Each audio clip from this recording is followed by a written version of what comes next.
আসসালামু আলাইকুম ওয়া রাহমাতুল্লাহি ওয়া বারাকাতুহু। বিসমিল্লাহ আলহামদুলিল্লাহ ওয়াসসালাতু ওয়াসসালামু আলা রাসূলিল্লাহ ওয়া বাদ। প্রিয় দর্শক মণ্ডলী, সুন্দর এই সময়ে বিশ্বের যে প্রান্ত থেকে আপনাদের সকলের প্রিয় চ্যানেল ২১ টিভির পর্দায় আমাদের সাথে যুক্ত হয়েছেন, সকলকে আন্তরিক মোবারকবাদ, প্রীতি এবং শুভেচ্ছা জানিয়ে শুরু করছি জনপ্রিয় ইসলামিক আয়োজন ইসলামী জিজ্ঞাসা। সাথে আছি আমি মোহাম্মদ আল আমিন খান। অতিথি হিসেবে যুক্ত হয়েছেন বাংলাদেশের প্রখ্যাত ইসলামিক স্কলার, বিশিষ্ট ইসলামী চিন্তাবিদ এবং শিক্ষাবিদ ফদিলাতুল শেখ মোহতারাম মুফতি ওমর ফারুক হাফিজাহুল্লাহ, সম্মানিত খতিব, বাংলাদেশ সচিবালয়, কেন্দ্রীয় জামে মসজিদ। আসসালামু আলাইকুম রহমতুল্লাহ। ওয়ালাইকুম আসসালাম রহমতুল্লাহ বারাকাতুহু। শেখ কেমন আছেন? আলহামদুলিল্লাহ, আল্লাহ পাক ভালো রেখেছেন। আপনি কেমন আছেন? আলহামদুলিল্লাহ। আপনাকে স্বাগত জানাচ্ছি আমাদের চমৎকার আয়োজনে। আলহামদুলিল্লাহ। প্রিয় দর্শক, আমরা প্রতি জুমাবার এই সুন্দর সময়ে ইসলামের একটি মহান দিক নিয়ে কথা বলি। আজকে আমরা আলোচনা করব ইসলামের মহান একজন সাহাবী হযরত আলী রাদিয়াল্লাহু তাআলা আনহুর জীবনী নিয়ে। আল্লাহ নবী সাল্লাল্লাহু আলাইহি ওয়াসাল্লামের অন্যতম সাহাবী ছিলেন। তিনি ছিলেন প্রিয় নবীর চাচাতো ভাই, একই সঙ্গে ছিলেন প্রিয় নবী সাল্লাল্লাহু আলাইহি ওয়াসাল্লামের জামাতা। আমরা এই মহান সাহাবী সম্পর্কে শেখের কাছ থেকে আজকে বিস্তারিত শুনবো ইনশাআল্লাহ তাআলা। শেখ, প্রথমে হযরত আলী রাদিয়াল্লাহু তাআলা আনহু তার জীবনী নিয়ে যদি আমাদেরকে বলতেন। আলহামদুলিল্লাহ ওয়াসসালাতু ওয়াসসালামু আলা রাসূলিল্লাহ, আম্মা বা'দ। সাইয়্যিদুনা আলী ইবনে আবি তালিব রাদিয়াল্লাহু আনহু। আলী শব্দের অর্থ হলো উন্নত, সমুন্নত। তার মা বাবা তার নামটা যেমন রেখেছেন, বাস্তব জীবনে তার নামের সুদূর প্রসারী প্রভাব আমরা তার পুরো জীবনে দেখতে পাই। আলী রাদিয়াল্লাহু আনহু ইসলামের চতুর্থ খলিফা। তিনি রাসূল আকরাম সাল্লাল্লাহু আলাইহি ওয়াসাল্লামের জামাতা। একইভাবে তিনি রাসূল আকরাম সাল্লাল্লাহু আলাইহি ওয়াসাল্লামের চাচাতো ভাই বংশীয় দৃষ্টিকোণ থেকে। তিনি শিশুদের মধ্যে বা অপ্রাপ্ত বয়স্কদের মাঝে প্রথম ইসলাম গ্রহণকারী। ধারাবাহিকতার দৃষ্টিকোণ থেকে তিনি দ্বিতীয় মুসলিম এবং রাসূল আকরাম সাল্লাল্লাহু আলাইহি ওয়াসাল্লামের সাথে প্রথম নামাজ আদায়কারী। এই অনন্য বৈশিষ্ট্যগুলো ঐতিহাসিক দৃষ্টিকোণ থেকে আলী রাদিয়াল্লাহু আনহুর রয়েছে। পাশাপাশি আলী রাদিয়াল্লাহু আনহুর শ্রেষ্ঠত্ব তার বীরত্বে, তার শ্রেষ্ঠত্ব তার জ্ঞান এবং বিচারিক দক্ষতায় ইসলামের ইতিহাসে অনন্য হয়ে আছে। আলী রাদিয়াল্লাহু আনহু রাসূল আকরাম সাল্লাল্লাহু আলাইহি ওয়াসাল্লামের নবুয়ত প্রাপ্তির ১০ মতান্তরে ১২ বছর পূর্বে পৃথিবীতে আগমন করেন। তার পিতা ইবনু আব্দুল মুত্তালিব আর তার মায়ের নাম হলো ফাতেমা বিনতে আসাদ। রাসূল আকরাম সাল্লাল্লাহু আলাইহি ওয়াসাল্লাম শৈশব থেকে আলী রাদিয়াল্লাহু আনহুকে নিজের কাছে রাখতেন। আলী রাদিয়াল্লাহু আনহুর জন্মের মাত্র কয়েক বছর আগে, ২-৩ বছর আগে তিনি রাসূল আকরাম সাল্লাল্লাহু আলাইহি ওয়াসাল্লাম আম্মাজান খাদিজার সাথে বিবাহ বন্ধনে আবদ্ধ হন। এর কয়েক বছর পরেই যখন আলী রাদিয়াল্লাহু আনহুর জন্ম হয়, তখন থেকেই তিনি রাসূল আকরাম সাল্লাল্লাহু আলাইহি ওয়াসাল্লামের সাথে তার শৈশব থেকেই নবী পাকের সাথে তার বেড়ে ওঠা এবং নবী পাক সাল্লাল্লাহু আলাইহি ওয়াসাল্লামের ছায়া সঙ্গী হিসেবে সেই শৈশব থেকে তিনি সবসময় নবীজির সাথে থাকতেন এবং নবী পাক সাল্লাল্লাহু আলাইহি ওয়াসাল্লামকে তিনি একেবারে কাছে থেকে অবলোকন করার, নবীজি সাল্লাল্লাহু আলাইহি ওয়াসাল্লামকে বোঝার সুযোগ পেয়েছেন। বিধায় যখন নবী পাক সাল্লাল্লাহু আলাইহি ওয়াসাল্লাম ইসলামের দাওয়াত দিলেন, কেউ যখন এগিয়ে আসছিল না আম্মাজান খাদিজা ছাড়া, আর আল্লাহ পাক আয়াত নাযিল করলেন, ওয়া আনদির আশিরাতাকাল আকরাবিন, যে হে রাসূল, আপনি আপনার নিকটাত্মীয়দের ইসলামের দাওয়াত দিন, তাদেরকে সতর্ক করুন জাহান্নাম সম্পর্কে। রাসূল আকরাম সাল্লাল্লাহু আলাইহি ওয়াসাল্লাম শীর্ষ 10 কুরাইশ নেতাকে দাওয়াত করলেন। সেখানে আলী রাদিয়াল্লাহু আনহু ছিলেন। তিনি আমন্ত্রিত নন, নবী পাকের সাথে ছিলেন। তো দেখা গেল কেউই রাসূল আকরাম সাল্লাল্লাহু আলাইহি ওয়াসাল্লাম ভাষণ দিলেন, তাদেরকে তার নবুয়ত রিসালাত সম্পর্কে অবহিত করলেন, কেউই সাড়া দিল না। কিন্তু এই ছোট্ট আলী দাঁড়ালেন এবং বললেন, নবীজি 3 বার ঘোষণা করলেন, কে আছেন যে আমাকে সহযোগিতা করবেন আমার এই দ্বীনের মিশনে, কিন্তু কেউ সাড়া দিল না। আলী রাদিয়াল্লাহু আনহু 3 বারই সাড়া দিলেন কোনো কোনো বর্ণনা মতে, এবং তিনি বললেন, ইয়া রাসূলুল্লাহ, আমি আপনার সহযোগিতা করব। তো এভাবে রাসূল আকরাম সাল্লাল্লাহু আলাইহি ওয়াসাল্লামের সাথে আলী রাদিয়াল্লাহু আনহুর এই দ্বীনি পথ চলা। প্রথমত সেটা শৈশব থেকেই তিনি নবী পাকের সাথে থাকতেন, সেটা হলো তার বংশগত দৃষ্টিকোণ থেকে। আর দ্বীনের পথে পথ চলা শুরু এভাবেই। রাসূল আকরাম সাল্লাল্লাহু আলাইহি ওয়াসাল্লামের স্বভাব, বৈশিষ্ট্য, তার যে বিশেষণগুলো, এগুলো আলী রাদিয়াল্লাহু আনহুর মাঝে যথেষ্ট প্রভাব বিস্তার করে এবং তিনি নিজেও একই গুণে গুণান্বিত হয়ে ওঠেন অনেকটাই। তার মাঝে যেমন বীরত্ব ছিল, প্রজ্ঞা ছিল সীমাহীন। হাদিস শরীফে তো এভাবে এসেছে যে আকরাউনা উবাই, ও আকদানা আলী, আমাদের শ্রেষ্ঠ কারি হলেন উবাই ইবনে কাব, আর আমাদের শ্রেষ্ঠ বিচারক হলেন আলী। এ কথা ওমর রাদিয়াল্লাহু আনহু বলেছেন। এবং 4 খলিফার শাসনামলেই তিনি কিন্তু তাদের বিচারিক কাজে এবং রাষ্ট্র পরিচালনার কাজে সহযোগিতা করতেন। তো জ্ঞানগত দক্ষতা, এছাড়া চারিত্রিক মাধুর্য তিনি অত্যন্ত উন্নত ছিলেন। আলী রাদিয়াল্লাহু আনহুর দেহসৌষ্ঠব, তিনি লম্বায় মধ্যম আকৃতির ছিলেন, খাটো নন, অতি দীর্ঘ নন। তার চেহারা ছিল অত্যন্ত উজ্জ্বল এবং তার বক্ষ ছিল অত্যন্ত প্রশস্ত, দেখতে অত্যন্ত সুঠাম এবং সুপুরুষ হিসেবে তাকে বিবেচনা করা যেত। আলী রাদিয়াল্লাহু আনহু রাসূল আকরাম সাল্লাল্লাহু আলাইহি ওয়াসাল্লাম নবুয়ত প্রাপ্তির পরে যখন ইসলাম গ্রহণ করলেন, মুসলিমদের উপরে তো নিপীড়ন নেমে এলো। তিনি নবী পাক সাল্লাল্লাহু আলাইহি ওয়াসাল্লামকে তখন ছায়ার মতো নবীজির সাথে লেগে থাকতেন এবং নবীজির ঘরোয়া কাজগুলো তিনি আঞ্জাম দিতেন। নবীজি যখন অত্যাচারিত হলেন, তায়েফে দিনের দাওয়াত নিয়ে গেলেন, তখনও আলী রাদিয়াল্লাহু আনহু তার সাথে ছিলেন মর্মে কোনো কোনো বর্ণনায় পাওয়া যায়। তবে যায়েদ ইবনে হারেসা রাদিয়াল্লাহু আনহু নবী পাকের সাথে ছিলেন, এটি বিভিন্ন ইতিহাস গ্রন্থে এসেছে। কেউ কেউ আলী রাদিয়াল্লাহু আনহুর কথাও বলেছেন। আলী রাদিয়াল্লাহু আনহু যখন রাসূল আকরাম সাল্লাল্লাহু আলাইহি ওয়াসাল্লাম মক্কা থেকে মদিনায় হিজরত করেন, সেই ক্রান্তি লগ্নে নবীজি হিজরত করবেন, সেই সময় একদিকে আলী রাদিয়াল্লাহু আনহুর ঈমানের পরীক্ষা, এই পরীক্ষায় তিনি আগে উত্তীর্ণ হয়েছেন। বিধায় নবী পাক সাল্লাল্লাহু আলাইহি ওয়াসাল্লাম নিঃসংকোচে আলীকে বললেন, আলী আজ রাতে আমার বিছানায় তুমি থাকবে। নবীজি সাল্লাল্লাহু আলাইহি ওয়াসাল্লাম হিজরত করলেন, আলী রাদিয়াল্লাহু আনহুকে বুঝিয়ে দিলেন যে আমার কাছে মানুষ অনেক আমানত রেখেছে, আমি এই আমানতের খেয়ানত করতে পারবো না। নবী পাক সাল্লাল্লাহু আলাইহি ওয়াসাল্লাম মদিনায় হিজরতের উদ্দেশ্যে বেরিয়ে পড়লেন। আলী রাদিয়াল্লাহু আনহু রাসূল পাক সাল্লাল্লাহু আলাইহি ওয়াসাল্লামের বিছানায় কাঁথা মুড়ে দিয়ে শুয়ে পড়লেন। ওদিকে কুরাইশরা চতুর্দিক থেকে অবরুদ্ধ করে রেখেছে, আর রাসূল পাক সাল্লাল্লাহু আলাইহি ওয়াসাল্লাম এক মুষ্টি বালি নিয়ে কোরআনের ভাষায় আমা রামাইতা ইয রামাইতা ওয়ালাকিন্নাল্লাহ রামা, নবী আপনি তো বালি নিক্ষেপ করেননি, বরং এই বালি আল্লাহ নিক্ষেপ করেছেন। সুবহানাল্লাহ। অর্থাৎ আল্লাহ পাক কুদরতিভাবে সেই বালিকে সবার চোখে পৌঁছে দিলেন। তারা চোখ রগড়াতে লাগলো, আর নবী পাক সাল্লাল্লাহু আলাইহি ওয়াসাল্লাম তাদের সামনে দিয়ে বেরিয়ে গেলেন, কেউ টের পেল না। তারা অপেক্ষা করছিল সকালবেলার, যদিও তারা জাহেল ছিল, জাহিলি আরব, কিন্তু তাদের মাঝেও কিছুটা নীতি নৈতিকতা বলতে তাদের কিছু নিয়ম ছিল। যেমন তারা রাত্রিতে হামলা করতো না, তারা ভাবলো আমাদের শিকার তো আমাদের কবজাতেই আছে, সকালটা হোক। কিন্তু সকালে যখন তারা কাঁথা সরালো, দেখলো যে আমাদের শিকার তো হাতছাড়া হয়ে গেছে, আলী সেখানে শুয়ে আছে। তাকে প্রশ্ন করা হলো, আলী রাদিয়াল্লাহু নির্ভয়ে নিঃসংকোচে তিনি বললেন যে তিনি কোথায় আছেন সেটা তো আমি বলতে পারি না, আমি আমার কথা বলতে পারি, এইভাবে তিনি জবাব দিয়েছিলেন। আল্লাহু আকবার কবীরা। এবং তিনি সেখানে থেকে রাসূল আকরাম সাল্লাল্লাহু আলাইহি ওয়াসাল্লামের নিকট যে সকল আমানত ছিল মানুষের, সেগুলো তিনি যথাস্থানে পৌঁছিয়ে দিলেন। যথাপ্রাপকদের আমানত পৌঁছিয়ে দেওয়ার তৃতীয় দিন তিনি মক্কা থেকে মদিনার উদ্দেশ্যে রওনা করলেন। মক্কা থেকে মদিনার উদ্দেশ্যে যখন তিনি যাত্রা করেন, তখন তার সাথে তার মা ছিলেন, খালা ছিলেন, তারপরে ফাতেমা রাদিয়াল্লাহু আনহা ছিলেন, নবীজির মেয়ে। তখনও কিন্তু তাদের বিয়ে হয়নি, কিন্তু পরিবারের সদস্য,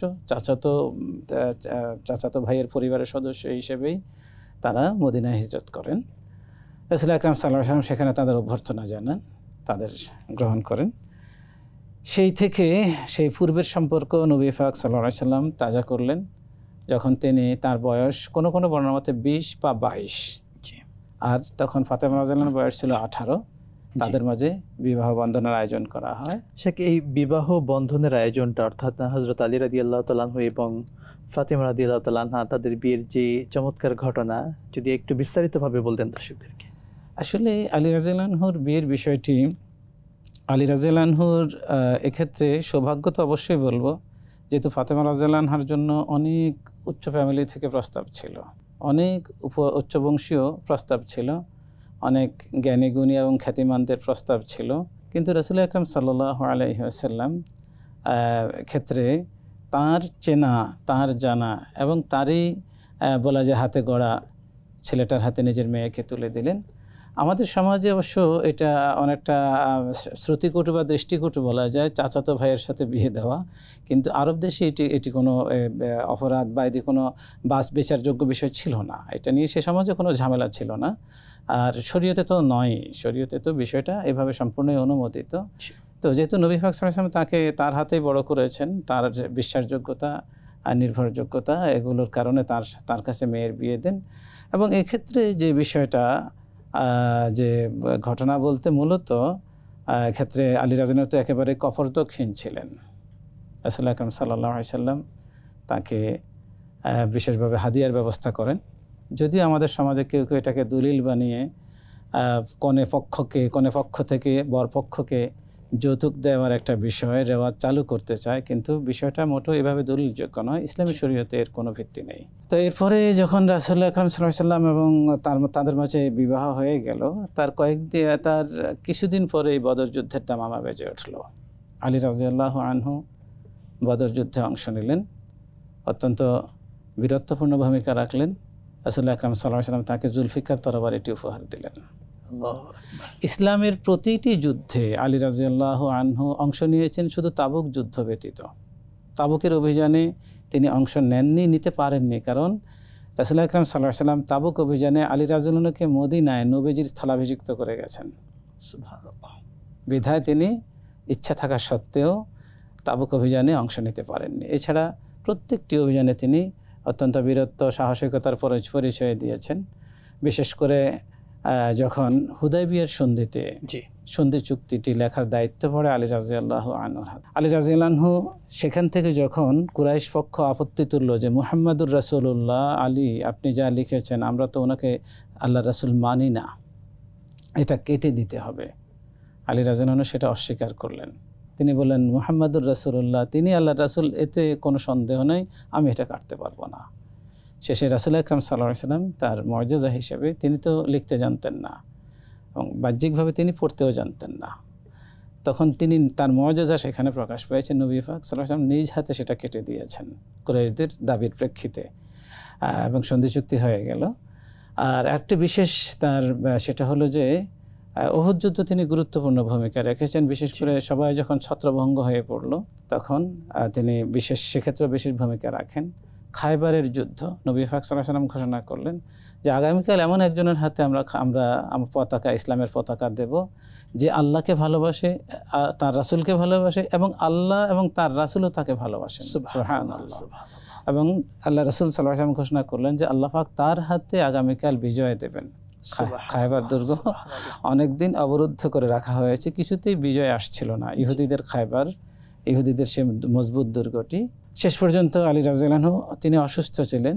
রাসূল আকরাম সাল্লাল্লাহু আলাইহি ওয়াসাল্লাম তাকে শুশ্রূষা করলেন এবং তার হাতে ইসলামের পতাকা দিলেন, এবং সেদিন আলী রাদিয়াল্লাহু আনহু অত্যন্ত বীরত্বের পরিচয় দিলেন, এবং সেদিন আল্লাহ পাক তার মাধ্যমে ইসলামের বিজয় দিলেন।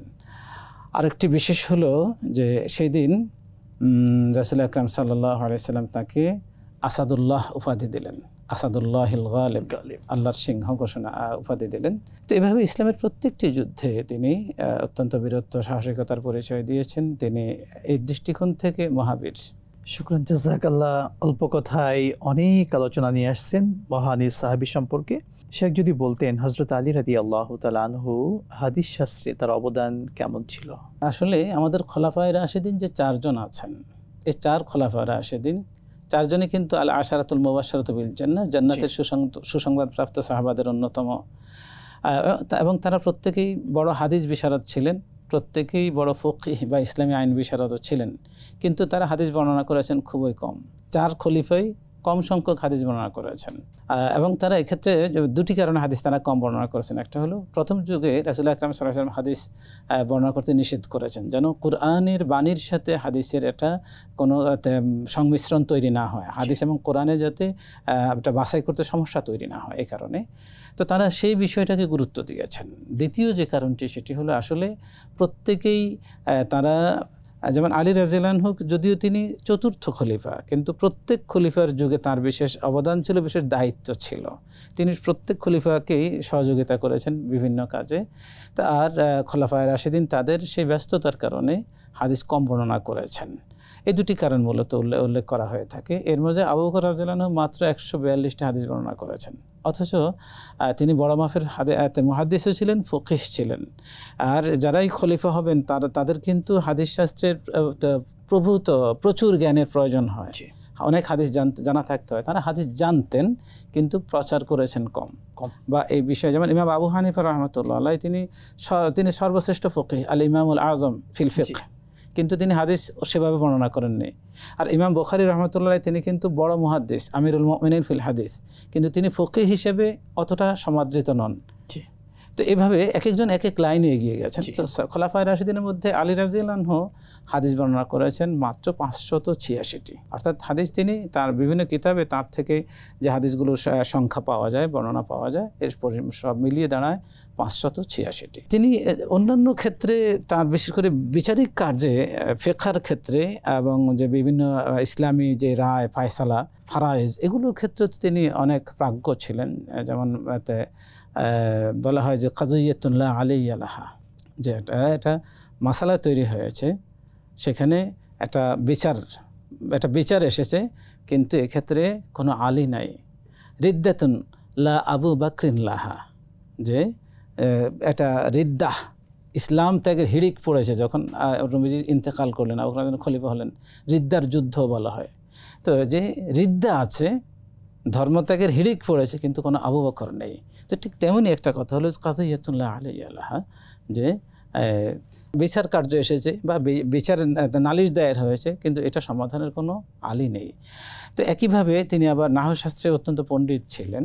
তো আমরা এই ব্যাপারে হাদিস শাস্ত্র সম্পর্কে যেহেতু প্রশ্ন, আর মনে হয় যে এই লাইনে আর না বাড়াই, আমরা আপনি তো হাদিস শাস্ত্র নিয়ে বললেন, যে এছাড়াও ইসলামী ভাষা বা ইসলামী সাহিত্য যেটাকে বলা হয়, কিংবা আমরা নাহু সরফের জ্ঞান যেটাকে বলি, আরবি গ্রামার যেটাকে বলি, এই আরবি গ্রামার এটার প্রচলন বা এটার সূচনার অনেক ইতিহাস কিন্তু তার সাথে জড়িত আছে, যদি সেটাও একটু বলতেন। বিশেষ করে ইমাম আবুল আসওয়াদ আদ-দুয়াইলি রাহমাহুল্লাহ, তিনি যখন একজন আরবকে কুরআনুল কারীমের আয়াত ভুল পড়তে শুনলেন, ইন্নাল্লাহা বারিউম মিনাল মুশরিকিনা ওয়া রাসূলুহু, তো এখানে যে আল্লাহ তিনি এটা ভুল পড়লেন, বারিউম মিনাল মুশরিকিনা ওয়া রাসূলিহি পড়লেন। অর্থ হলো যে আল্লাহ এবং তার আল্লাহ মুশরিকদের প্রতি অসন্তুষ্ট, তার রাসূলের প্রতি অসন্তুষ্ট। নাউযুবিল্লাহ। এটা আরবি গ্রামার না জানার কারণে তিনি এই ভুলটা করেছেন। অথচ এখানে হবে যে আল্লাহ এবং তার রাসূল মুশরিকদের প্রতি অসন্তুষ্ট, কিন্তু তিনি গ্রামারে ভুল করার কারণে অর্থটা সম্পূর্ণ বিগড়ে গেল। আবুল আসওয়াদ দুইলি রাহমাহুল্লাহ যখন এই দৃশ্যটা দেখলেন, অত্যন্ত মর্মাহত হলেন। তিনি আলী রাদিয়াল্লাহু আনহুর কাছে গেলেন এবং তিনি নাহর কিছু মূলনীতি বা অর্থাৎ আরবি ব্যাকরণের কিছু মূলনীতি তৈরি করে আলী রাদিয়াল্লাহু আনহুকে দেখালেন। আলী রাদিয়াল্লাহু আনহু তিনি নিজে আগে থেকে এই নিয়মকানুনগুলো নিজেই চর্চা করতেন এবং তিনিও কিছু এক্ষেত্রে নিয়মকানুন প্রণয়ন করেছেন। অর্থাৎ কোরআনুল কারীম এবং নবীজি সাল্লাল্লাহু আলাইহি সাল্লামের যে বাণীগুলো, এগুলোর আলোকে আরবি ব্যাকরণের একটা রূপরেখা তারা দাঁড় করিয়েছিলেন। তো তখন দুটি বর্ণনা, একটা হলো যে আবুল আসওয়াদ দুয়াইলি তার কাছে অনুমতি চেয়েছেন, তিনি তখন খলিফা, আমিরুল মুমিনিন, যে আমি কি এই কাজটা করব। তখন তিনি বলেছেন যে উকসুদ নাহওয়াহু, তুমি এর অনুসরণ করো। ভিন্ন মতে আলী রাদিয়াল্লাহু আনহু তার তরবারির খোপ থেকে নিজে একটা কাগজ বের করলেন যখন আবুল আসওয়াদ দুয়াইলি এই ঘটনাটা উল্লেখ করলেন, এবং সেখানে নাহর অনেক নিয়মকানুন লেখা ছিল। এটা আলী রাদিয়াল্লাহু আনহু নিজে লিখেছেন। এটা তার হাতে দিয়ে বললেন যে উকসুদ নাহওয়াহু, তুমি এটার অনুসরণ করো। অর্থাৎ তুমি এই যে আলী রাদিয়াল্লাহু আনহু যে বললেন নাহওয়াহু, এই শব্দটি থেকে এই শাস্ত্রের, আরবি ব্যাকরণ শাস্ত্রের নামকরণ করা হয় ইলমুন নাহু, নাহু শাস্ত্র। তো এক্ষেত্রেও আলী রাদিয়াল্লাহু আনহু যে তার যে প্রাজ্ঞ, তার জ্ঞানের পরিধির একটা পাওয়া যায়। আমরা ইতিহাস আলোচনা করছিলাম, আপনার যদি অন্য প্রশ্ন না থাকে। শেখ, আমরা যে বিষয়টা জানতে চাচ্ছিলাম, তিনি খলিফা হয়েছিলেন আমরা জানি, এই খলিফা হওয়ার সংক্ষেপ কিছু ইতিহাস, সেটিও আমাদের দর্শক। আসলে যখন রাসূল আকরাম সাল্লাল্লাহু আলাইহি ওয়াসাল্লাম ইন্তেকাল করেন, তখন সাহাবায়ে কেরাম রাদিয়াল্লাহু আনহু সাকিফায় একত্রিত হলেন। সাকিফা জায়গাটা হলো মসজিদে নববী থেকে একেবারেই সামনে। এখন সেখানে কিছু আছে, বিভিন্ন স্থাপনা তৈরি হয়েছে ইসলামিক, যেমন কোরআনের সেখানে বিভিন্ন প্রাচীন পাণ্ডুলিপি প্রদর্শন করা হয়। তো এই ধরনের কিছু স্থাপনা, অফিস সেখানে গড়ে উঠেছে একেবারে মসজিদের নববী থেকে সামনের সীমানাতেই। তো এখানে সেক্ষেত্রে তারা একত্রিত হলেন এবং সিদ্ধান্ত নিলেন যে পরবর্তী খলিফা কে হবেন, এবং নবীজির খলিফা নির্বাচন করেই এরপরে নবী পাক সাল্লাল্লাহু আলাইহি ওয়াসাল্লামকে দাফন করার সিদ্ধান্ত গৃহীত হয়।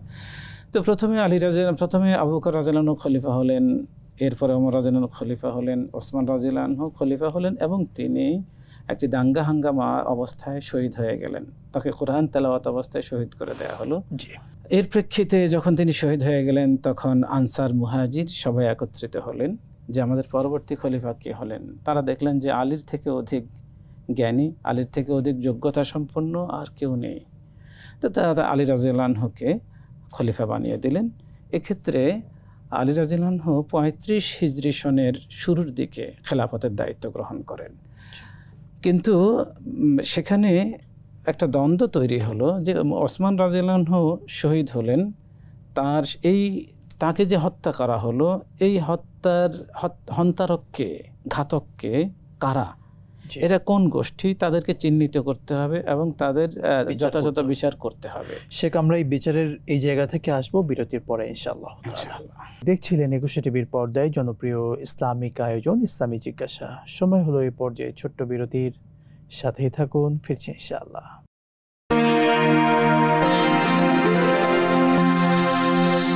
বিরতির পর আরও একবার স্বাগত জানাচ্ছি আপনাদের প্রিয় চ্যানেল 21 টিভির পর্দায় প্রিয় আয়োজন ইসলামী জিজ্ঞাসায়। প্রিয় দর্শক, আমরা আলোচনা করছিলাম ইসলামের মহান একজন সাহাবী হযরত আলী রাদিয়াল্লাহু তাআলা আনহুর জীবনী নিয়ে। আলোচনা করছিলেন বাংলাদেশের জনপ্রিয় ইসলামিক স্কলার মুহতারাম মুফতি ওমর ফারুক হাফিজাহুল্লাহ। শেখ, চমৎকারভাবে অনেকগুলো বিষয় আপনি উপস্থাপন করেছেন। আপনি বলছিলেন হযরত আলী রাদিয়াল্লাহু তাআলা আনহু তিনি খলিফা হওয়ার পরে প্রথম যে কাজটি নিয়ে মূলত সমস্যা, একটা দ্বন্দ্ব তৈরি হয়েছিল, অর্থাৎ তিনি রাষ্ট্রকে মজবুত করবেন নাকি হযরত ওসমান রাদিয়াল্লাহু তাআলা আনহুয়ের যারা খুনি ছিল তাদের বিচার করবেন, যদি এই পয়েন্ট থেকে বলতেন। জি, আমরা বলছিলাম যে আনসার মুহাজির সবাই সমবেত হয়েছেন এবং আলী রাদিয়াল্লাহু আনহুকে খলিফা হিসেবে বায়াত করেছেন তার হাতে। কিন্তু এতে মুআবিয়া রাদিয়াল্লাহু আনহু, যিনি ওসমান রাদিয়াল্লাহু আনহুর শাসনামলে কুফার, সিরিয়া, বসরা, ওই বিশাল অঞ্চলের দায়িত্বে ছিলেন, গভর্নর ছিলেন তিনি, এবং ওই অঞ্চলের মানুষগুলো আপত্তি করলো। অর্থাৎ ওরা ব্যতীত বাকি মক্কা, মদিনা, হেজাজ এইসব অঞ্চলের লোকেরা তার হাতে বায়াত হয়ে গেল। এর পরবর্তীতে দুটো সমস্যা এসে দাঁড়ালো। একটা হলো তালহা এবং জুবাইর রাদিয়াল্লাহু আনহুমা, তারাও কিন্তু আশারায়ে মুবাশশারার সদস্য, এবং আম্মা জান আয়েশা রাদিয়াল্লাহু আনহা, তারা এই বিষয়গুলো নিয়ে আপত্তি তুললেন এবং তাদের মাঝে শেষ পর্যন্ত একটা যুদ্ধের দিকেও গড়ালো, যেটা আমাদের দেশে এটাকে জঙ্গে জামাল বলা হয়, উষ্ট্রির যুদ্ধ। যদিও উষ্ট্রির যুদ্ধে আলী রাদিয়াল্লাহু আনহু বিজয়ী হয়েছিলেন, কিন্তু সেই যে এটা বিদ্রোহ, এই বিদ্রোহের রেশ কিন্তু রয়ে গেল। পরবর্তীতে আলী রাদিয়াল্লাহু আনহুর সামনে সবচেয়ে বড় আরেকটি চ্যালেঞ্জ এসে হাজির হলো, সেটা ওসমান রাদিয়াল্লাহু আনহুর যে হত্যার ইস্যুটা। এক্ষেত্রে মুআবিয়া রাদিয়াল্লাহু আনহু এবং যে সেই সিরিয়ার অঞ্চলের মানুষগুলো, তারা মুআবিয়া রাদিয়াল্লাহু আনহুর সাথে একত্রিত হলো এবং অনেক সাহাবীও তাদের দলে যোগ দিলেন যে ওসমান হত্যার বিচার আগে করতে হবে। এই দাবিগুলো নিয়ে এটার অবশ্য কারণও আছে। কারণটা হলো, যখন নবীজি সাল্লাল্লাহু আলাইহি সাল্লাম হুদায়বিয়ার সন্ধি করতে যান, কেউই সাহস পাচ্ছিল না যে নবীজি সাল্লাল্লাহু আলাইহি সাল্লামের প্রতিনিধি হয়ে কুরাইশদের সাথে কথা বলতে যাবে, কারণ তারা সশস্ত্র অবস্থান নিয়েছে আর ইনারা নিরস্ত্র। এই অবস্থায় সে সশস্ত্র লোকদের সাথে কে কথা বলবে নিরস্ত্র অবস্থায়? তখন সবাই বলল যে ওসমানকে সিলেক্ট করা হোক, কারণ ওসমানের দান দক্ষিণা সবার পেটে কম বেশ আছে, আর ওসমান অত্যন্ত লাজুক মানুষ এবং তিনি অত্যন্ত নরম দিল মানুষ, তিনি তার মতো করে এটাকে সামাল দিতে পারবেন। ওসমানের জন্য গেলেন। এদিকে একটা গুজব রটে গেল যে কুরাইশরা ওসমানকে হত্যা করেছে, আর শয়তান এই ঘটনাটাকে রটিয়ে দিল, একেবারে খুব দ্রুত এটা প্রচার করে দিল। এখন সাহাবায়ে কেরাম রাদিয়াল্লাহু আনহু যখন শুনলেন যে ওসমান রাদিয়াল্লাহু আনহু শহীদ হয়ে গেছেন, তখন 1400 নবী পাক সাল্লাল্লাহু আলাইহি ওয়াসাল্লাম 1400 সাহাবাকে নিয়ে একটা বাবলা গাছের নিচে একত্রিত হলেন। 1400 সাহাবা থেকে শপথ নিলেন যে ওসমান হত্যার বদলা নিতে হবে। সবাই একমত যে আমরা ওসমান হত্যার বদলা না নিয়ে ফিরব না। এবং ওসমান নিহত বা ওসমান শহীদ হয়েছেন, ওসমান হত্যার বদলা নেয়ার জন্য সাহাবায়ে কেরাম আল্লাহ রাসূলের হাতে বায়াত হয়েছেন। আর কোরআনুল কারীমে এই বায়াতটাকে বায়াতুর রিজওয়ান বলা হয়েছে। যে বায়াতের উপরে তাহতা শাজারা, বৃক্ষের নিচের এই বায়াতের উপরে আল্লাহ পাক তাঁর সন্তুষ্টির ঘোষণা দিয়েছেন। এবং ওসমানের হত্যার বদলা নেবেন, কিন্তু নবী পাক সাল্লাল্লাহু আলাইহি সাল্লাম নিশ্চিত ছিলেন না যে ওসমান রাদিয়াল্লাহু আনহু বাস্তবে শহীদ হয়েছেন কিনা। এজন্য তিনি তার এক হাতে তিনি সবার বায়াত নিচ্ছেন, আরেক হাত এভাবে দিয়ে বললেন, এটা ওসমানের হাত যদি সে জীবিত থাকে। আল্লাহু আকবার, সুবহানাল্লাহ, যে ওসমানের বায়াত, এটা ওসমানের বায়াত যদি সে জীবিত থাকে, যেহেতু তাকে ওহীর মাধ্যমে বিষয়টা নিশ্চিত করা হয়নি। তো এটা সেই ঘটনা, ওসমান রাদিয়াল্লাহু আনহু একসময় শহীদ হবেন, তার হত্যার বদলা নিতে হবে, এবং তার হত্যার বদলা নেওয়ার জন্য সাহাবীগণ শপথ করেছেন আল্লাহ রাসূলের কাছে।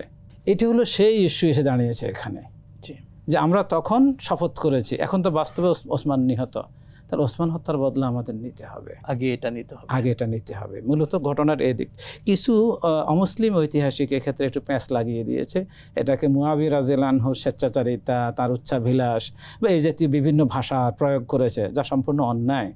এ সাহাবীর প্রতি এটা অপবাদ। বাস্তবে ঘটনা হলো ওটা, যে তারা ওসমান হত্যার বদলা নেওয়ার জন্য তো আল্লাহ রাসূলের হাতে অনেক আগেই শপথ করেছেন। এখন এটা এই জন্য যখন শেষ পর্যন্ত এখানেও একটা যুদ্ধ তৈরি হলো ইরাকের বসরার নিকটবর্তী এলাকায়, সেই যুদ্ধে যেটা জঙ্গে সিফিন নামে পরিচিত, সিফিনে মারেকা সিফিন, এই সিফিনের যুদ্ধ খুব রক্তক্ষয়ী যুদ্ধ ছিল। দুই পক্ষে প্রায় 10,000-এর মতো মুসলমান সাহাবা তাবেঈ শহীদ হয়ে গেলেন, বিশাল সংখ্যক। কিন্তু যুদ্ধে কোনো ফলাফল অর্জিত হলো না। কোনো পক্ষই কম নয়। ওলামায়ে কেরাম বলেছেন দুই পক্ষের নিয়তেই সঠিক ছিল, দুই পক্ষই হকের উপরে ছিল, কেউ কারোর প্রতি কোনো প্রতিহিংসা ছিল না, সবার নিয়ত পরিশুদ্ধ ছিল। বিদায় এই যুদ্ধে উভয় পক্ষেরই যারা নিহত হয়েছেন সবাই শহীদ। সুবহানাল্লাহ। তো শেষ পর্যন্ত যে একটা সালিসির সিদ্ধান্ত হলো, সেই আবু মুসা আল আশআরী রাদিয়াল্লাহু আনহু আলী রাদিয়াল্লাহু আনহুর প্রতিনিধি হলেন, আর আমর ইবনে আস রাদিয়াল্লাহু আনহু মুআবিয়া রাদিয়াল্লাহু আনহুর প্রতিনিধি হলেন। শেষ পর্যন্ত আলী রাদিয়াল্লাহু আনহুর পক্ষের 12,000 সৈন্য এই ফায়সালা মানতে অস্বীকৃতি জানালো। তাহলে তারা আলী রাদিয়াল্লাহু আনহুর পক্ষ ত্যাগ করে আলী রাদিয়াল্লাহু আনহুর বিপক্ষে চলে গেল। এদেরকে বলা হয় খারেজি। ইতিহাসে প্রথম খারেজি সম্প্রদায়ের উদ্ভব এখান থেকে। সেই 12,000 আবার আলী রাদিয়াল্লাহু আনহুর বিপক্ষে যুদ্ধে অংশ নিল। নেহাওয়ানদের যুদ্ধে আলী রাদিয়াল্লাহু আনহু তাদেরকে পরাজিত করেন, কিন্তু তারা সম্মুখ যুদ্ধে পরাজিত হয়েছে, কিন্তু কূটনৈতিক যুদ্ধ তারা চালিয়ে গেল। সে ধারা এখনো পর্যন্ত অব্যাহত আছে। আর এর পশ্চাতে ছিল আবদুল্লাহ ইবনে সাবা নামক একজন ইয়াহুদি, ছদ্মবেশী মুনাফিক। তো তারই ইন্ধনে, এবং এই গোষ্ঠীটি এখন সক্রিয় নানানভাবে নানান দেশে। তো আলী রাদিয়াল্লাহু আনহু এই যে যুদ্ধ বিগ্রহ একের পর এক সংঘাত চলছিল, সেই যে খারেজিদের উদ্ভব হলো, খারেজিরা যুদ্ধে পরাজিত হয়ে সিদ্ধান্ত নিল যে আমরা 3 জনকেই মেরে ফেলবো, একজনকেও পৃথিবীতে থাকতে দেব না। সেই 3 জন হলেন আলী রাদিয়াল্লাহু আনহু, মুআবিয়া রাদিয়াল্লাহু আনহু এবং মুআবিয়া রাদিয়াল্লাহু আনহুর প্রতিনিধি আমর ইবনুল আস। তারা সিদ্ধান্ত নিল একই দিনে একই সময়ে এই 3 জনকে তারা অ্যাটাক করবে 3 জায়গায়। আলী রাদিয়াল্লাহু আনহু এবং ভাগ্য ভালো আমর ইবনুল আস রাদিয়াল্লাহু আনহু অসুস্থ ছিলেন বিধায় তিনি সেদিন ফজরের নামাজ পড়তে যাননি। তারা সিদ্ধান্ত নিয়েছে ফজরের নামাজে যাতায়াত অবস্থায় তাদেরকে আক্রমণ করা হবে। তিনি অসুস্থ ছিলেন, তিনি সেদিন বেরোননি। মুআবিয়া রাদিয়াল্লাহু আনহু ফজরের উদ্দেশ্যে বের হয়েছেন, তিনি আহত হয়েছেন। তারা হামলা করেছে, তিনি সামান্য আহত হয়েছেন, জটিল আহত হননি, তিনি বেঁচে গেলেন আহত হয়ে। আলী রাদিয়াল্লাহু আনহুর বর্ণনা দুটি, যে তিনি মসজিদে যাচ্ছিলেন, তাকে ইবনু মুলজিম নামক যে খারেজি, তাকে হয় মসজিদে যাওয়ার সময় অথবা সেজদারত অবস্থায়, তবে অনেক ঐতিহাসিক মসজিদে যাওয়ার সময়ের কথাটা উল্লেখ করেছেন যে তাকে এই অবস্থায় ছুরিকাহত করা হয় মারাত্মকভাবে, এবং তিনি পরবর্তীতে এটার রেশেই তিনি মৃত্যুবরণ করেন, শহীদ হয়ে যান। তো আলী রাদিয়াল্লাহু আনহু এভাবে তার জীবনের সমাপ্তি ঘটে। তিনি ইন্তেকালের আগে তার বড় ছেলে হাসান ইবনে আলী রাদিয়াল্লাহু আনহুকে খেলাফতের দায়িত্ব অর্পণ করে যান। এবং সেখান থেকে তো আরো অনেক ইতিহাস আস্তে আস্তে পরবর্তীতে অনেক, আমরা তো জানি কারবালার ইতিহাস, অনেক কিছুটা তৈরি হয়ে যায়। শেখ, অনেক ধন্যবাদ। খুবই মর্মান্তিক এবং চমৎকার ইতিহাস আপনি তুলে ধরেছেন। যদি বলতেন হযরত আলী রাদিয়াল্লাহু তাআলা আনহু এবং ফাতিমা রাদিয়াল্লাহু তাআলা আনহা, তাদের ঘরে যে সন্তান হয়েছিল, সেই সন্তানদের পরিচয়টা যদি দর্শকদেরকে জানাতেন। আসলে আলী রাদিয়াল্লাহু আনহু বিয়ে করেছেন সর্বমোট 8টি, কোনো কোনো মতে 7টি। কিন্তু ফাতেমা রাদিয়াল্লাহু আনহা যতদিন জীবিত ছিলেন ততদিন তিনি অন্য কোনো স্ত্রী গ্রহণ করেননি। একের পর এক তিনি যদিও 7 বা 8 জন স্ত্রী গ্রহণ করেছেন, কিন্তু ফাতেমা রাদিয়াল্লাহু আনহা যতদিন ছিলেন জীবিত ততদিন তিনি অন্য কোনো স্ত্রী গ্রহণ করেননি। তাদের পারস্পরিক যে ভালোবাসা, হৃদ্যতা, তাদের যে দাম্পত্য সম্পর্ক, এই সম্পর্কে এটাই একটা বড় প্রমাণ তাদের পরস্পর শ্রদ্ধাবোধ ছিল। যদিও এরপরে হলো যে তাদের এই দুজনের সম্পর্ক যেহেতু স্বয়ং আল্লাহ রাসূল সাল্লাল্লাহু আলাইহি ওয়াসাল্লাম প্রতিষ্ঠা করে দিয়েছেন, যদি মাঝখানে আলী রাদিয়াল্লাহু আনহু একবার আবু লাহাবের মেয়েকে বিয়ে করাটা উদ্যোগ নিয়েছিলেন, আবু লাহাব বা আবু জেহেলের হবে, তখন নবীজি সাল্লাল্লাহু আলাইহি ওয়াসাল্লাম তাদের ভেটো দিয়েছেন যে আল্লাহর রাসূলের শত্রুর মেয়ে আর আল্লাহর রাসূলের মেয়ে তো একসাথে থাকতে পারে না। নবী এখানে ভেটো দিয়েছিলেন। তো যে তাদের এই সুখময় মোবারক দাম্পত্য জীবনে 5টা সন্তান তারা পেয়েছেন। এই ফাতেমা রাদিয়াল্লাহু আনহার 5টা সন্তান। ফাতেমা রাদিয়াল্লাহু আনহার 5 সন্তানের মাঝে সর্বাধিক প্রসিদ্ধ পুরো মুসলিম মিল্লাতে হাসান এবং হুসাইন রাদিয়াল্লাহু আনহুমা, যাদের ফজিলতের কথা হাদিস শরীফে ব্যাপকভাবে এসেছে। এবং এই বিশেষ করে যে আহলে বাইত যেটা বলা হয়, মুসলিম শরীফের বর্ণনা এসেছে, একদিন রাসূল আকরাম সাল্লাল্লাহু আলাইহি ওয়াসাল্লাম বের হলেন, চাদর তিনি দেখলেন যে হাসান আসছে, তাকে তার চাদরের নিচে ঢোকালেন। হুসাইন এলো, তাকে চাদরের নিচে ঢোকালেন। ফাতেমা রাদিয়াল্লাহু আনহা এলেন, তাকে চাদর নিচে ঢোকালেন। আলী রাদিয়াল্লাহু আনহু এলেন, তাকে চাদর নিচে ঢোকালেন। এক চাদরে 5 জন। সুবহানাল্লাহ। আল্লাহ পাক তখন মুসলিম শরীফের বর্ণনা হলো যে আল্লাহ পাক যে আয়াত নাজিল করেছেন সূরা আহজাব 33 নম্বর সূরার 33 নম্বর আয়াত, ইন্নামা ইউরিদুল্লাহু লিইয়ুযহিবা আনকুমুর রিজসা আহলাল বাইতি ওয়া ইউতাহহিরাকুম তাতহীরা। আল্লাহ পাক তোমাদের পরিশুদ্ধ করতে চান হে আহলে বাইত। এই আহলে বাইত দ্বারা এই 5 জন উদ্দেশ্য। যদি মুফাসসিরিন কেরাম বলেছেন যে তারা আহলে বাইত, এতে কোনো সন্দেহ নাই, কিন্তু নবীজির স্ত্রীগণ আহলে বাইতের অন্তর্ভুক্ত। তো এখন কথা হলো এই আহলে বাইত, এই যে এই 5 জন ফাতেমা এবং আলী রাদিয়াল্লাহু আনহুর 5 সন্তানের মাঝে এই 2 জন সর্বাধিক প্রসিদ্ধ। যদি এই 5 জনকে নিয়ে অবশ্য শিয়া সম্প্রদায় পাক পাঞ্জাতন সে 5 শব্দ থেকে 5, তো এটা তারা আলাদা একটা আমল তৈরি করেছে, আলাদা একটা আকীদা তৈরি করেছে, যেটা ইসলামে গ্রহণযোগ্য নয়। পাক পাঞ্জাতনের আকীদাটা ইসলামে গ্রহণযোগ্য নয়। তবে আহলে বাইত এবং হাদিসটা বিশুদ্ধ, মুসলিম শরীফের হাদিস। এখন কথা হলো যে তাই সে 5 আলী রাদিয়াল্লাহু আনহুর 5 ছেলে যেটা ফাতেমা রাদিয়াল্লাহু আনহা থেকে তিনি পেয়েছেন। কোনো বর্ণনার মতে আলী রাদিয়াল্লাহু আনহুর টোটাল তার বংশধর অর্থাৎ তার সন্তান সংখ্যা হলো 20 জনের মতো। কেউ অবশ্য 10 জনের কথা উল্লেখ করেছেন, তবে কেউ 20 জনের কথা উল্লেখ করেছেন। এর মধ্যে ফাতেমা রাদিয়াল্লাহু আনহার 5 সন্তান, তারা হলেন হাসান, হুসাইন, মুহসিন, উম্মে কুলসুম এবং জাইনাব কুবরা। জাইনাব নামে আলী রাদিয়াল্লাহু আনহুর 2 মেয়ে ছিলেন। এর প্রথম যে জাইনাব ফাতেমা রাদিয়াল্লাহু আনহার ওরসে এসেছে। তো এই 5 জন হলেন তাদের সন্তান। কিন্তু আমাদের দেশে একটা সমস্যা হয়ে গেছে, আমরা আসলে এই 5 জনের কারোর খোঁজ খবর রাখি না, আমরা শুধু হাসান হুসাইন রাদিয়াল্লাহু আনহুমার খোঁজ খবর রাখি। অবশ্য হাদিস শরীফে তাদের এই 2 জনের ফজিলতের কথাই ব্যাপকভাবে এসেছে এবং নবী তাদেরকে বেশি আদর করেছেন, এই বিষয়গুলো হাদিস শরীফে এসেছে। এবং মুহসিন তিনি তো ছোট অবস্থাতেই কিন্তু ইন্তেকাল করেছিলেন। হ্যাঁ, ছোট অবস্থায় ইন্তেকাল করেছেন এবং তাদের বংশধারা সবার বংশধারা যে প্রলম্বিত হয়েছে বিষয়টা এমনও না। আর আরেকজন বেশি বিখ্যাত হয়েছেন, তিনি হলেন মুহাম্মদ ইবনুল হানফিয়া, যাকে বলা হয়ে থাকে। তিনি মুহাম্মদ আল কবির, অর্থাৎ নবীজির নামে এই ছেলেটার নাম রেখেছেন। আলী রাদিয়াল্লাহু আনহু তার পরবর্তী এক স্ত্রীর সন্তান, যিনি ওই যে বলা হয় যে হোসেন রাদিয়াল্লাহু আনহুকে উদ্ধারের যে একটা বিষয় আলোচনা করা হয়ে থাকে শিয়া বিশ্বাস মতে, যেটা আমাদের মীর মোশাররফ হোসেন তার বিষাদ সিন্ধু গ্রন্থে বিশেষ একটা রং রূপ দিয়ে উল্লেখ করেছেন। এটা আমাদের অনেকেরই জানা আছে যে মীর মোশাররফ হোসেন কিন্তু শিয়া সম্প্রদায়ের একজন মানুষ, একজন বিখ্যাত ঐতিহাসিক। তো তিনি লেখক, উপন্যাসিক।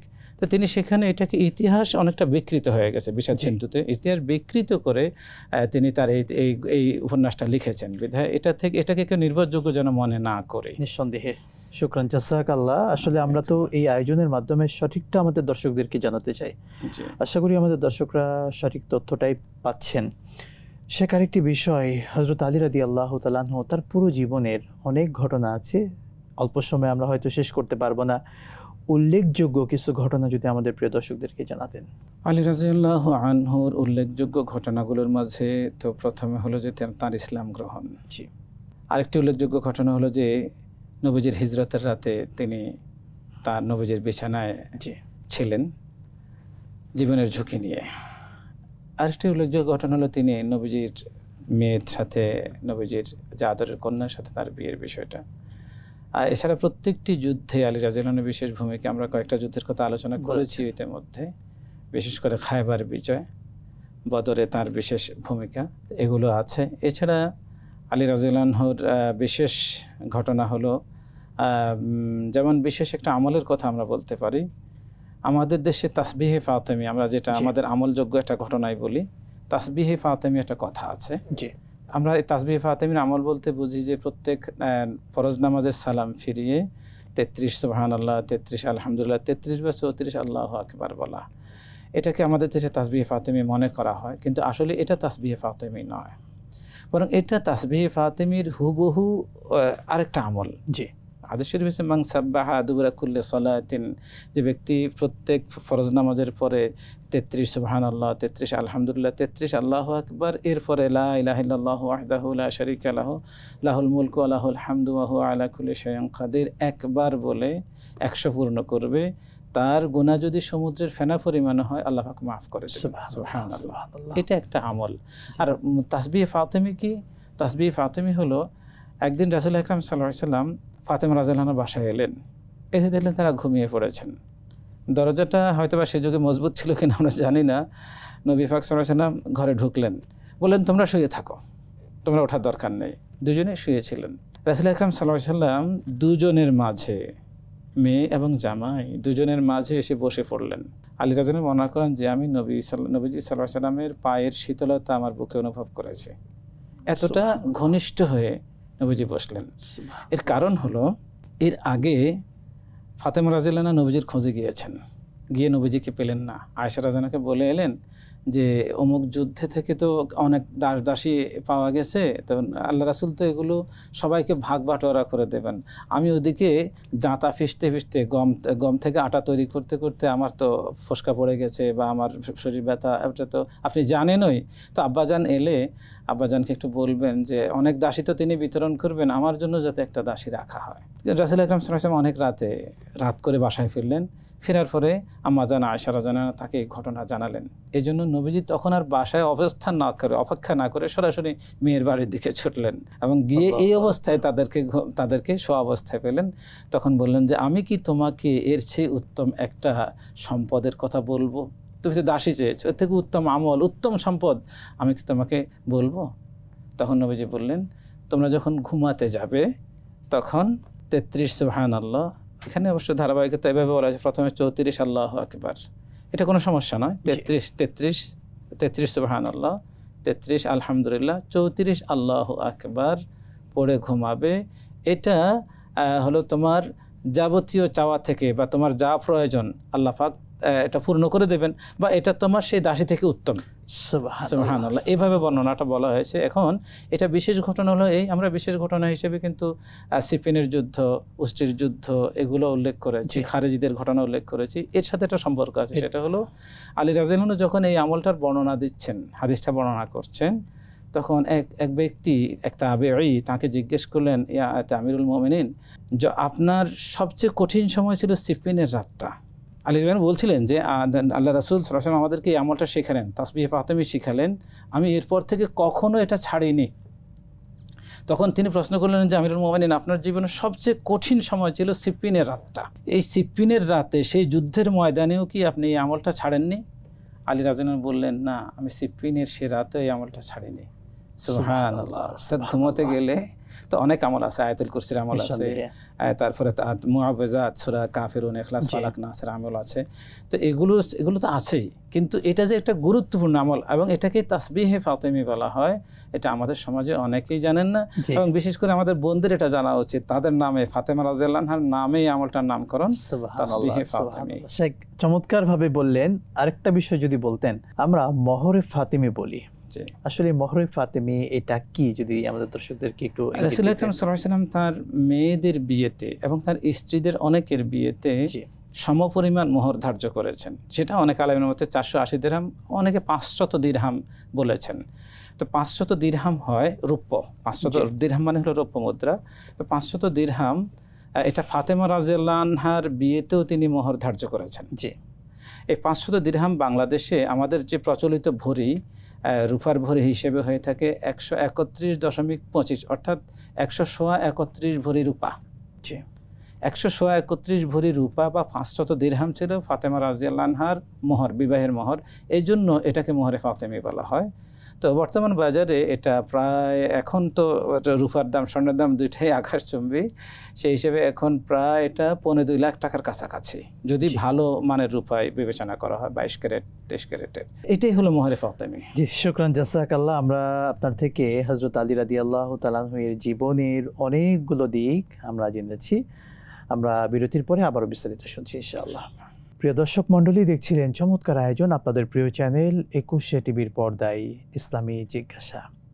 সময় হলো আরও একটি ছোট্ট বিরতির, সঙ্গেই থাকুন, ফিরছি ইনশাআল্লাহ।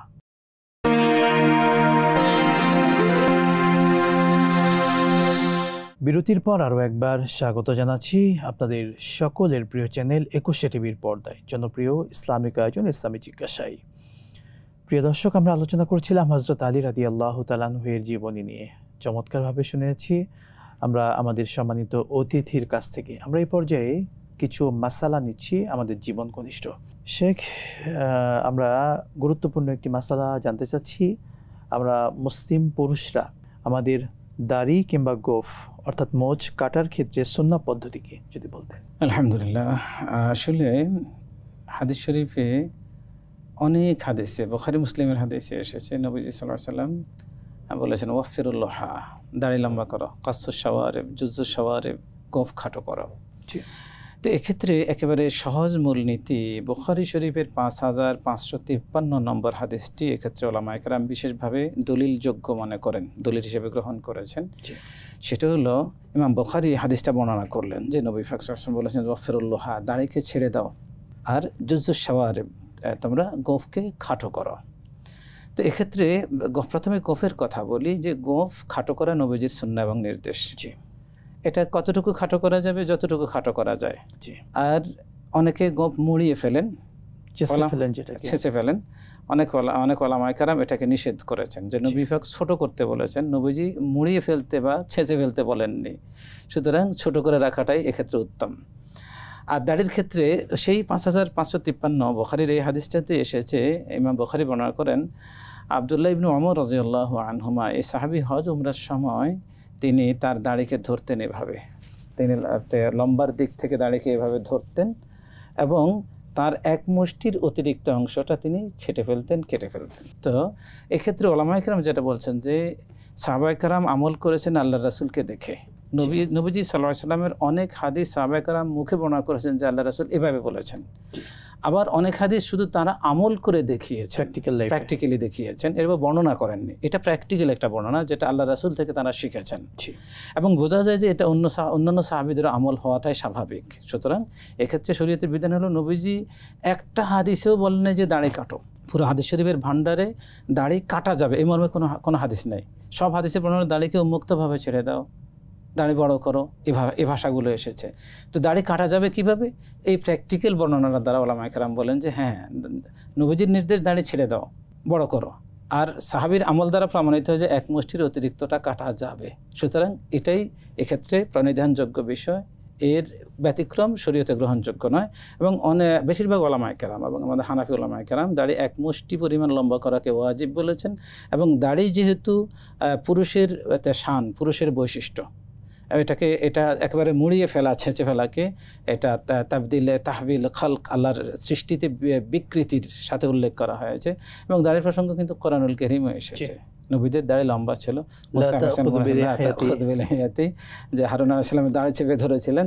তো ওলামায়ে কেরাম এটা থেকেও দলিল নেন যে হারুন আলাইহিস সালামের দাড়ি এতটা লম্বা ছিল যেটা ধরা যেত। আমাদের সমাজে কেউ হয়তো বলেন যে দাড়ি যদি দেখা যায় দূর থেকে যে দাড়ি রেখেছে এটাই যথেষ্ট, না, এ প্রসঙ্গে কোনো দলিল নেই। জি, শুকরান জাযাকাল্লাহ। শেখ, আরেকটি বিষয়, আমাদের গর্ভবতী মায়েরা তারা এক সময় গিয়ে তাদের সিজদা করতে কষ্ট হয়ে যায় নামাজে, তো তাদের সিজদার বিধানটা কেমন হবে, কিভাবে সিজদা করবে? হাদিস শরীফে এসেছে সাল্লি কায়েমান, নামাজ পড়ে দাঁড়িয়ে।